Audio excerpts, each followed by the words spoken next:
So from the parabola, we want to go to the hyperbola. Still on grade 10 functions. So what is it that we call the hyperbola? So we say the hyperbola is found on either side of the asymptote.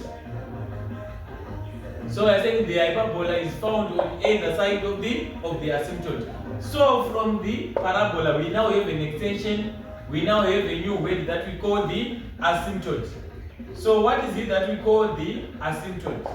We are saying the hyperbola is found on either side of the asymptote. So an asymptote is so let's say an imaginary line that the curve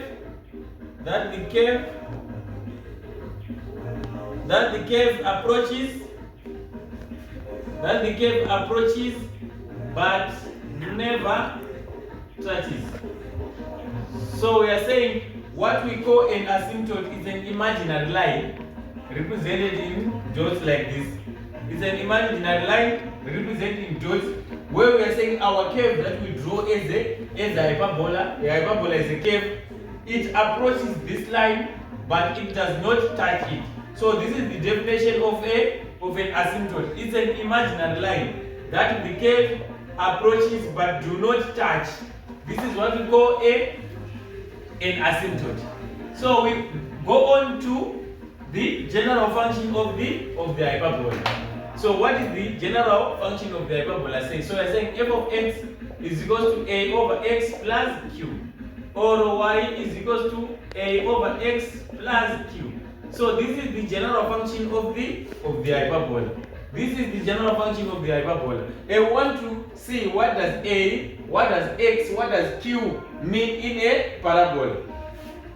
So we are saying a is a constant again, is a constant that tells or determines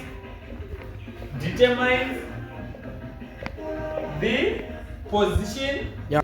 So we are saying a is a constant that tells or determines the position of the hyperbola. So it is a constant that tells the position of the hyperbola, right? So how does a do that? If a is greater than 0, the hyperbola is found. So we say hyperbola. If a is greater than 0, the hyperbola is found in the first and third quadrant. So we have something that we call a quadrant, where this is the quadrant number 1, this is the first quadrant, quadrant number 2, third quadrant, and fourth quadrant. So we are saying if a is greater than 0, our hyperbola is found in this quadrant, the first quadrant, and the third quadrant. If a is greater than 0. Then if a is less than 0, our hyperbola is found in the second quadrant and the fourth quadrant. So I saying if a is greater than 0, the hyperbola is found in the first and third quadrant. If a is less than 0, the hyperbola is found in the second and fourth quadrant. So if a is less than 0, the hyperbola is found in the second and fourth quadrant. So now on the hyperbola, let's look at x. X is the independent variable, y is the dependent variable that depends on x. Q again is the y-intercept or the q-intercept, where our graph crosses the y-axis.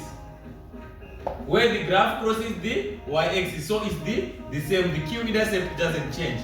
So from the parabola now, if we have determined that a is greater than 0, and we know that our hyperbola is found in the first and third quadrant, right? What do we do next? We go on to determine the point of intersection of the hyperbola. So the point of intersection of the hyperbola, it is also determined